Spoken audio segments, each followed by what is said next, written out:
Hello, everyone. Welcome back to our channel. In this video, we're going to show you how to block no-caller calls on your iPhone. Let's get started. If you are tired of unwanted calls, follow these steps to stop these calls. Silence unknown callers. Open your Settings app in your mobile phone.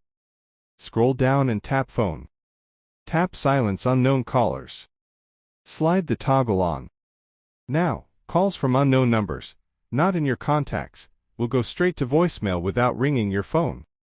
Block calls with no caller ID.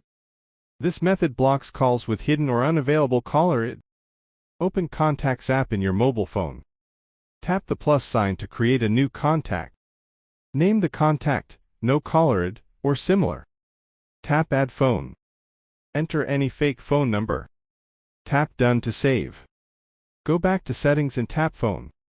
Tap Blocked Contacts. Tap Add New. Find and tap the no caller ID contact you created. Now, calls with no caller ID will be blocked and won't even go to voicemail. So, choose the method that best suits your need. And there you have it. If you find this video helpful, don't forget to like and subscribe to our channel for more tutorials. Thanks for watching.